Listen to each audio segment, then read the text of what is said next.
Olá, pessoal, bem-vindos ao meu canal. Eu sou Wendel Fortunato, professor de Geografia e pesquisador. Eu gostaria de agradecer a vocês por estarem assistindo essa aula e hoje nós vamos falar sobre a diversidade climática e paisagística no mundo, certo?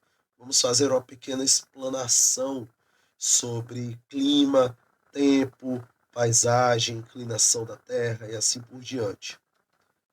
É, a diversidade climática é essencial para compreender como ocorrem diversas dinâmicas no nosso planetinha, certo? E entender também algumas variações climáticas e paisagísticas.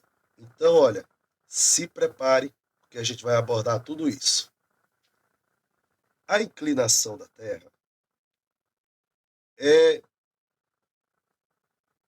é um dos pontos centrais que influenciam na variação climática, influenciam na variação paisagística. São diversos fatores que influenciam, por exemplo, o clima e a paisagem, mas um dos principais é a variação na incidência de radiação solar. Radiação solar é luz solar, certo? O planeta ele possui zonas climáticas. E o que acontece? Nessas zonas climáticas, nós vamos ter diferentes incidências de radiação. Aqui, olha, eu vou mostrar para vocês.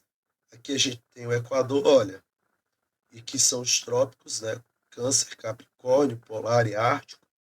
E o que acontece? O Sol, ele incide de maneira diferente nessas regiões. A tendência é que o clima, a zona equatorial receba muito mais radiação solar do que os trópicos de Câncer e Capricórnio, certo? Ou seja, as zonas temperadas. A posição da Terra em relação ao Sol também influencia muito nisso, certo? Clima e paisagem. Clima não é aquilo que a gente vê pela janela. Por exemplo, eu olhei agora pela janela, tá sol com nuvens. Então tá tempo hoje, é sol entre nuvens. Qual é a possibilidade de chuva? Aí normalmente quem diz a possibilidade de chuva é justamente o clima. O que é o clima em si? O clima é o resultado de um estudo. Pega-se 31 anos de análise sobre o tempo, ou seja, todo dia, hora a hora, vai lá e se coleta um dado sobre o tempo daquele dia, durante 31 anos. E aí, com isso, a gente vai ter um padrão estabelecido através de média, moda, variância e assim por diante, são dados estatísticos que a gente vai conseguir ver os padrões climáticos. Quanto maior essa série histórica, esses 31 anos são chamados de série histórica, quanto maior for essa série histórica, a tendência é que maior será a precisão dos dados. O que a gente usa para fazer isso? A gente usa estação. Por exemplo, a gente vai ter um pluviômetro, a gente vai ter um barômetro, a gente vai ter um termômetro. São alguns exemplos de sensores que a gente tem o anemômetro, que vai medir o vento, a direção e velocidade do vento. E, claro, também o visual do nosso pesquisador, né? Mas o que vale mesmo é esse dado da estação, certo? E aí, com esse dado, a gente vai ter a mínima, a máxima, a variância, a média, né? Que é a junção dos dados dividido pela quantidade deles, e a moda, que é o dado que mais se repete na série histórica, né? E paisagem, de acordo com um geógrafo muito importante do passado, paisagem é o que nós vemos. Tudo aquilo que nós vemos, tudo aquilo que nós sentimos, se caracteriza como paisagem, certo? Ou seja, a vista de uma cidade é uma paisagem. Ah, professor, mas é que tipo de paisagem? É uma paisagem antropizada, ou seja, uma paisagem modificada pelo homem. Ah, uma paisagem natural é qual? Por exemplo, a floresta amazônica, sem contato nenhum com os humanos. E é isso. E aí o que que acontece? Essas duas características juntas moldam o que a gente chama de biodiversidade.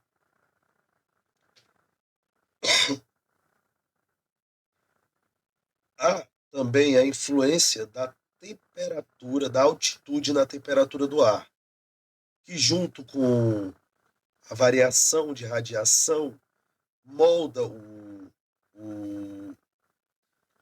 o espaço, né? Molda a biodiversidade, molda a paisagem, molda o tempo, molda o clima. Ou seja, o ar ele começa quente no solo devido à radiação, à incidência da radiação solar, e assim ele segue de baixo para cima. Quanto maior a altitude, menor é a quantidade de calor, certo? Por isso que a tendência é que lá em cima seja mais frio do que aqui embaixo. Outra coisa que influencia é a maritimidade.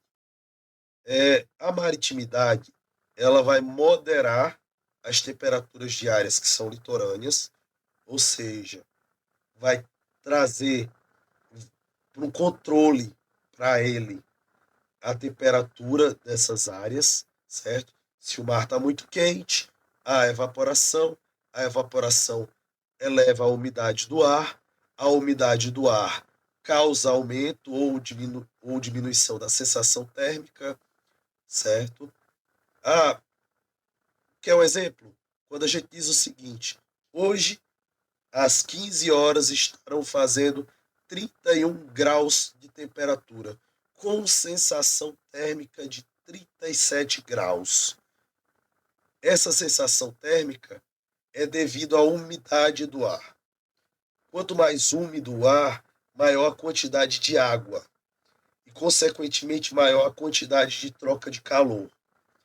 E aí o que que acontece? As coisas parecem mais quentes ou mais frias do que elas realmente são. O oceano, ele geralmente demora mais tempo para aquecer do que a Terra. E é o inverso à noite. À noite é o oceano que demora mais a resfriar, certo?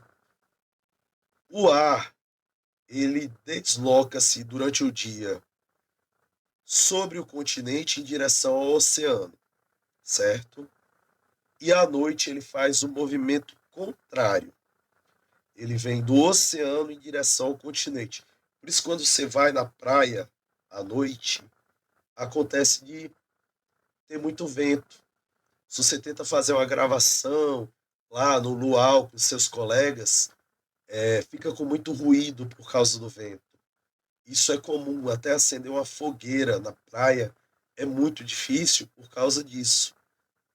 E outra coisa, amplitude térmica, ela é reduzida quando você vai para as zonas litorâneas. Ou seja, a diferença entre a temperatura máxima e a mínima que pode ser atingida no dia, ele é reduzido se comparado às zonas continentais. A continentalidade é a seguinte: quanto maior a distância que ela tem dos oceanos, menor é as influências na temperatura.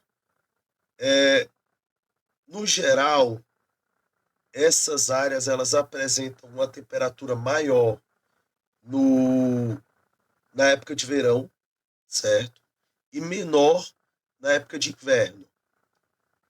Isso também tem uma variação térmica muito forte no dia e noite, certo? No geral, de dia é muito quente e à noite é um frio que se você não sair igual uma bolinha de tanto casaco, você não consegue. Quem tem essa característica muito forte é o deserto. O deserto de Senizal, o deserto é muito quente. Rapaz, se você já foi, não precisa nem ser no deserto do Saara, não. Se você foi aqui na Caatinga do Nordeste e pegou uma noite sem casaco, você é um guerreiro. Porque de dia o sol racha a cuca, mas de noite você racha o dente de tanto tremer a boca.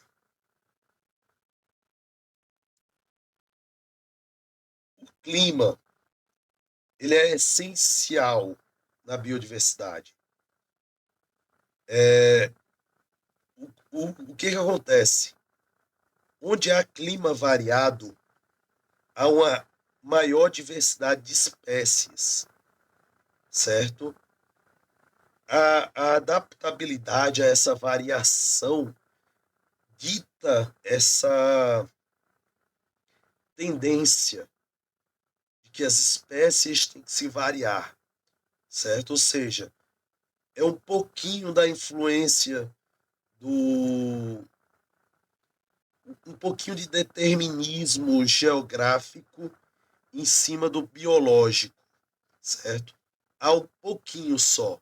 Isso não é determinante, por exemplo, para a espécie humana, porque nós conseguimos nos adaptar através de tecnologia. Então, para nós, isso não tem grande variação.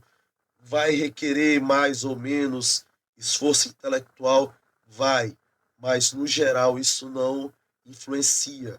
O determinismo geográfico, ele é um fator que serve somente para características de evolução, certo? Ele não dita características sociais, que isso fique muito claro. Alguns autores do passado fizeram essa colocação e por isso nós tivemos ideias erradas que prejudicaram muitas pessoas. Nós, brasileiros, por exemplo, fomos muito prejudicados por causa dessa ideia que o eurocentrismo, que é uma coisa que eu trato em outra aula, trouxe e até hoje às vezes ainda se fala nisso. Então, quando se falar, o lugar onde eu estou determina quem eu sou, você diz, isso é determinismo geográfico. Eu tenho que tomar cuidado com isso. Para a biodiversidade, funciona, mas para a sociedade, não, certo?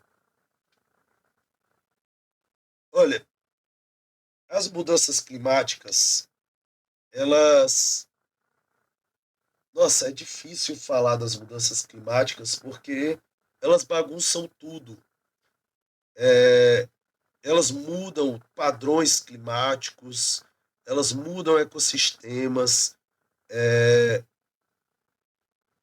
é realmente uma coisa assim que você fica olhando e você se pergunta como é que vai ser.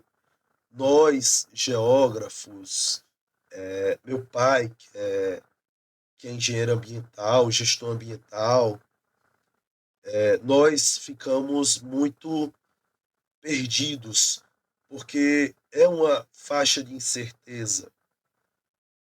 Professor, mas com matemática a gente resolve tudo.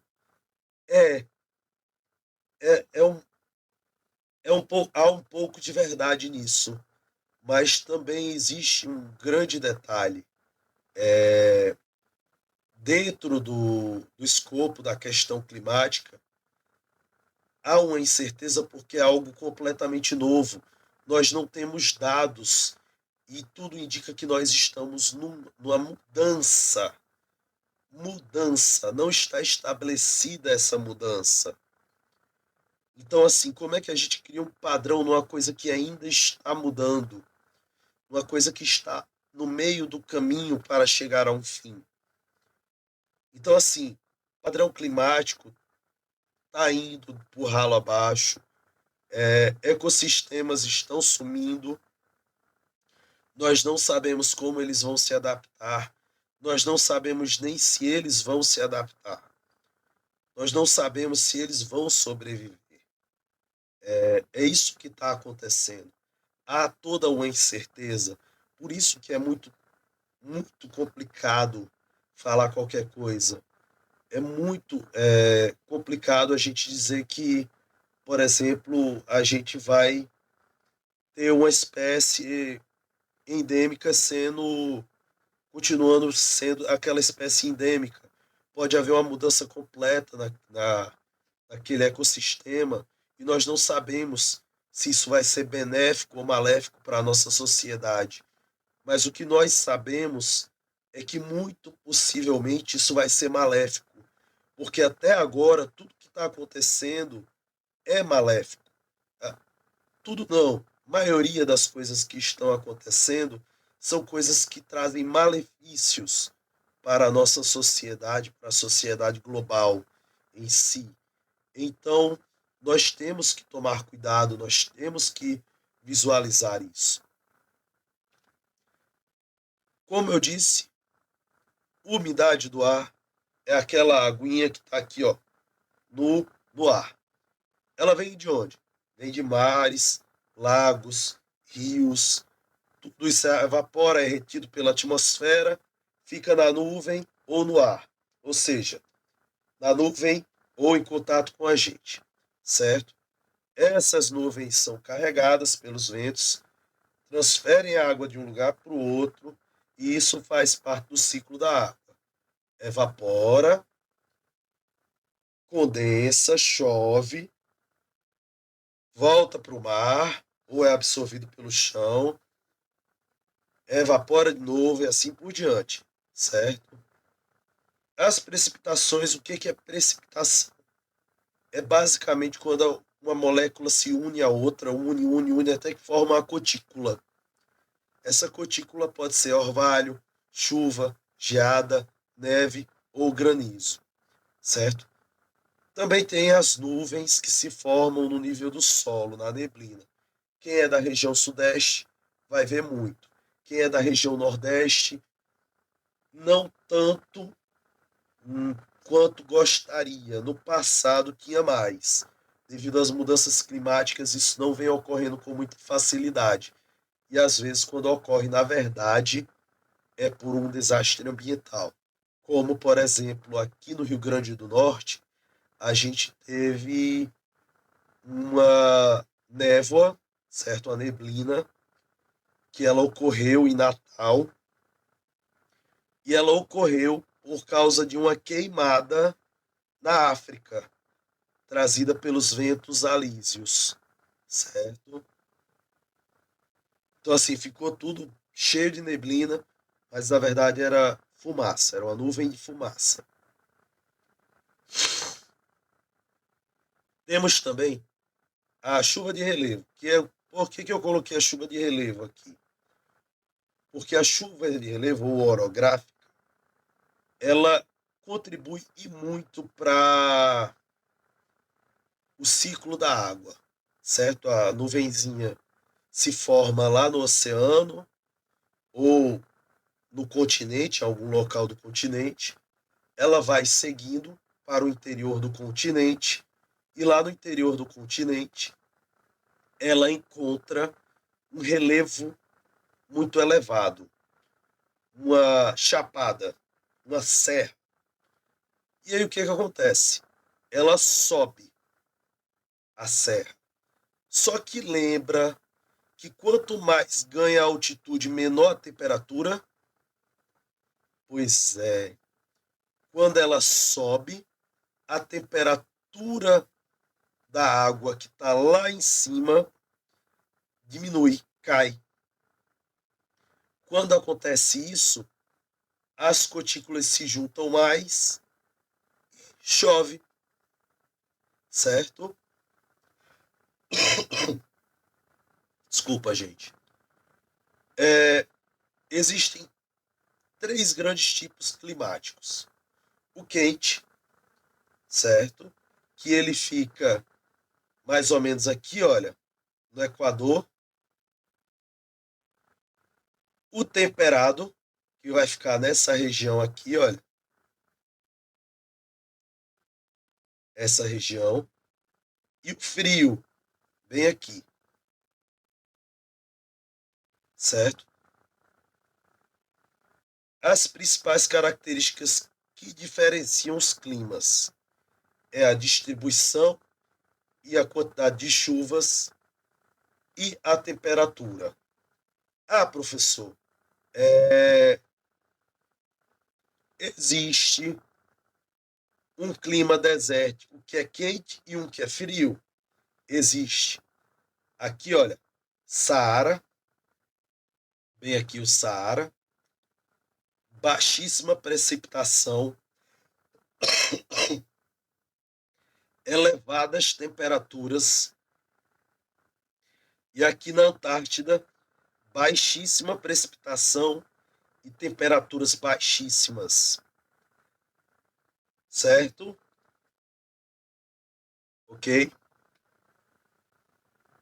Regiões de clima tropical, elas são conhecidas por sua grande biodiversidade, certo? O que que acontece? Há uma variação de temperatura muito grande nesses climas, certo? O que ajuda a diversificar a vegetação e a biodiversidade. Um exemplo é a nossa Amazônia, certo? A nossa Amazônia é uma temperatura um pouco mais elevada, porém ela cai muito durante a noite devido à umidade, à sensação térmica, certo? E o que que acontece? Há uma necessidade de adaptabilidade das espécies, certo? Que vão terminar se diversificando bastante nesse ambiente. O clima árido, ele é caracterizado por baixa precipitação e alta temperatura. Essa região, ela possui uma boa diversidade e traz consigo a característica de que se adapta muito ao clima, né? A falta de chuvas, cactos, plantas que perdem suas folhagens durante a seca e assim por diante. São características desse tipo, ok? Uh, as regiões de clima temperado, ela tem uma variação maior de clima, certo? Por causa das estações. E isso é muito necessário para algumas atividades, como, por exemplo, a agricultura, que vai trabalhar fortemente nesse detalhe, ok? A vida nos climas e os climas, certo? Diferentes climas possuem diferentes faunas, assim como floras. O que que é fauna? É o animalzinho, é o esquilo, é o gambazinho, que aqui a gente chama de timbu, é a onça pintada, é o javali, o pumba, né? E a flora são as plantas, como o próprio nome diz, flora, certo? Flor, são as próprias plantas, as araucárias, por exemplo. Aqui, olha elas aqui. Essas, esses elementos, eles fazem parte de um bioma. E o bioma está em constante interação com o, o meio ambiente, ok? Existem formações herbáceas e arbustivas que elas ocorrem em desertos e savanas, certo? Essas formações, elas têm uma característica muito própria, que são árvores geralmente de pequeno porte, possuem troncos cobertos de espinhos, no caso dos desertos, e nas savanas elas têm uma vegetação muito rasteira, composta por arbustos e algumas árvores de médio porte que possuem aqueles galhos bem retorcidos, que proporciona menor perda de água. Existem também as formações de estepes, certo?